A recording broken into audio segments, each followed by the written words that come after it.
Saudara, ketegangan geopolitik dunia kembali memanas setelah delegasi Iran sempat melakukan aksi walkout dari perundingan damai dengan Amerika Serikat di Swiss. Aksi ini dipicu oleh ancaman militer terbaru dari Presiden AS Donald Trump melalui media sosialnya. Meski dialog akhirnya berlanjut berkat mediasi Qatar dan juga Pakistan, situasi di Timur Tengah tetap berada di ujung tanduk.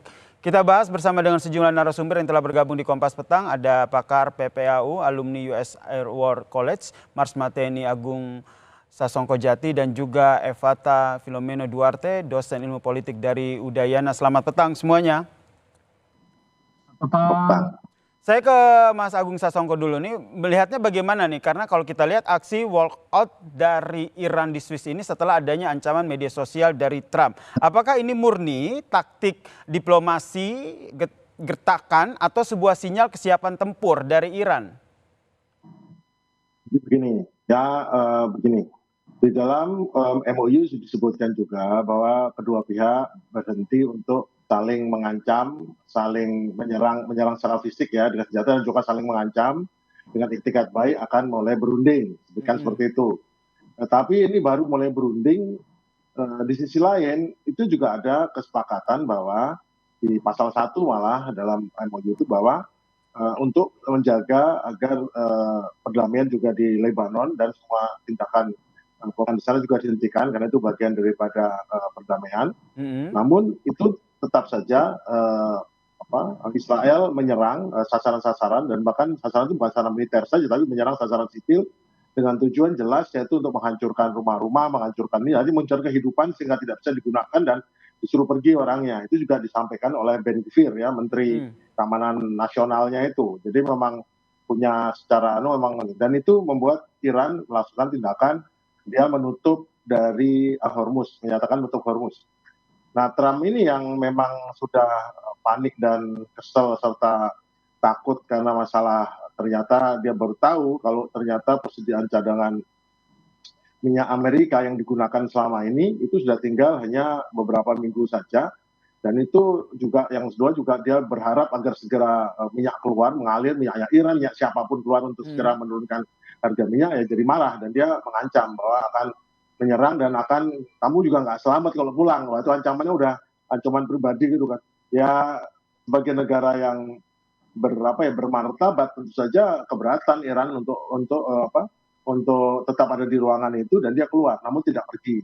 Sehingga yang pontang-panting ya orang Qatar dan Pakistan yang bolak-balik untuk menjaga ini aman.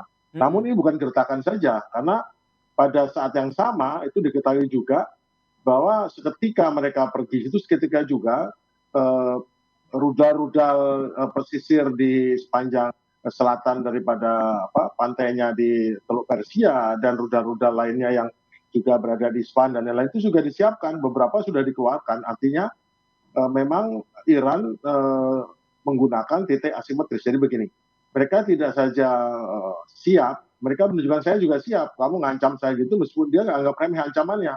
Oke, berarti tidak hanya gertakan saja ya, Pak Agung ya, tapi ini juga bisa dikatakan sebagai sebuah, sebenarnya Iran sendiri juga siap jika dilakukan untuk perang. Kami lanjutkan perbincangan kami dengan Bang Syarki dan juga Bang Evata. Tadi kalau kata Bang Syarki bahwa sebenarnya aksi walkout dari Iran ini bukan hanya ancaman biasa, tapi sebenarnya Iran sendiri memang sudah siap secara militer begitu. Kalau dari Mas Evata sendiri melihatnya sejauh mana kesiapan militer Iran jika nanti ada perang terbuka lagi dengan Amerika Serikat? Baik, dalam kondisi tersebut memang isi perjanjian juga masih tidak lengkap ya. Perjanjian P5+1 ini juga tidak ada satu klausul yang benar-benar mengikat secara aturan hukum. Tidak ada mekanisme arbitrase juga ya, jika terjadi pelanggaran maka ketika dalam kondisi tersebut semua pihak siap-siap untuk mengokang senjata mereka masing-masing. Nah, kalau ditanya kesiapan militer dari Iran, kita tahu bahwa Iran memiliki kemampuan regenerasi yang cukup cepat ya, dan kesiapan militer mereka tidak lepas karena mereka saat ini juga masih melakukan aktivitas yang sama, menebar ranjau dan juga melok beberapa wilayah-wilayah yang memang diduga kuat ya menjadi pangkalan militer ya, atau aktivitas intelijen yang sama ini dicurigai oleh Iran itu sendiri akan menjadi target besar. Nah, akan tetapi dalam perjalanannya saya kira kegiatan walkout ini juga merupakan bagian dari upaya untuk meningkatkan ya kapasitas diplomasi dari Iran itu sendiri, yang berharap agar nanti ke depannya klausul-klausul yang tidak disepakati itu jangan dulu dibahas. Nah, Amerika ini ingin cepat sekali membahas dan mereka ingin memenangkan diplomasi dengan good deal yang sangat-sangat sesuai dengan standar mereka. Padahal dalam kondisi tersebut niatan baik ini harus dijalankan perlahan. Nah, maka tampaknya niatan baik tersebut dibaca secara militer oleh Iran dan kesiapan dari militer mereka tentu tidak main-main begitu. Mereka mempersiapkan drone yang baru dan juga kapasitas-kapasitas perang yang baru, meskipun dalam kondisi kali ini sudah banyak fasilitas-fasilitas militer, radar-radar dan juga kemampuan dari militer mereka yang cukup terkoyak, tetapi perang total adalah salah satu bagian dari bahwa mereka siap apabila terjadi skenario yang paling buruk, yaitu perang terbuka begitu ya. Ini yang sebenarnya tidak kita harapkan begitu, karena sebenarnya dari Iran sendiri nampaknya tetap mengedepankan diplomasi dan juga negosiasi. Kalau Bang Syarki sendiri melihat kenapa akhirnya oke lah kita selalu berpendapat dan sama, mungkin Bang Evata juga setuju kalau seandainya karakter dari Trump ini memang sulit untuk dibaca begitu. Kalau yang Anda baca saat ini dengan cuitan ancaman yang disampaikan di media sosialnya ini, arahnya Donald Trump ini kemana? Ya, Donald Trump seperti biasa, dia seperti memang nggak umum ya, orang lagi berunding terus dia nimbrung di situ. Jadi Donald Trump tuh kayaknya tidak bisa membedakan antara orang sedang berdiplomasi dengan tanggapan langsung. Jadi bagi Donald Trump yang orang generasi milenial, generasi kayak saya gini, dia yang pengen dia lihat adalah respon yang dilihat di media. Jadi apapun yang terjadi, tidak semua yang diomongkan itu dilaksanakan kan. Ada juga apa yang tidak diomongkan dilaksanakan.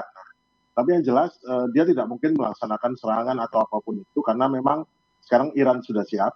Yang kedua sudah terikat oleh MOU. Jadi ya dia juga ngomong sembarangan. Kemarin seperti sama Perdana Menteri Italia juga ngomong sembarangan tuh mengenai nanti kalau Iran punya nuklir dalam 2 menit Italia hancur. Marah lah si Meloni mengatakan bahwa dari 9 negara pemegang nuklir cuma 1 yang pernah menggunakan nuklir, namanya Amerika Serikat. Sampai seperti itu, artinya apa? Memang beliau tidak punya tata krama hubungan internasional. Tapi lepas daripada itu juga mencerminkan juga ingin memberikan sesuatu. Karena apapun yang dikerjakan Trump yang kemarin itu, semua mengkritik kecuali Israel. Artinya apa ya? Mungkin dia kan kalau cuma ngomong saja kayaknya nggak masalah. Itu yang kelihatan oleh Trump lakukan. Tetapi yang dilakukan sekarang justru malah menunjukkan betapa tim atau delegasi Iran itu sangat bermartabat, sangat menunjukkan kualitasnya, dan justru apa yang dilakukan oleh Trump itu malah meningkatkan leverage atau daya tawar ataupun bagusnya Iran. Di sisi lain itu Amerika jadi kesusahan dan bahkan kita lihat sih lagi defense malah diabaikan, malah diremehkan oleh dari Qatar loh. Bayangkan itu terjadi dan memang Amerika mendapat masalah banyak gara-gara Donald Trump yang tidak bisa memfilter ucapan dan tidak bisa memfilter tangannya dalam mengirim pesan media sosial. Ini yang masih kita nantikan ya, bagaimana perundingan antara kedua negara yang dilaksanakan di Swiss ini bisa membuahkan poin-poin yang tentu saja dapat mengakhiri perang yang terjadi di Timur Tengah. Kita nantikan seperti apa eskalasinya. Terima kasih Bang Syarki dan terima kasih Bang Evata telah berbagi perspektifnya di Kompas Petang. Salam sehat semuanya.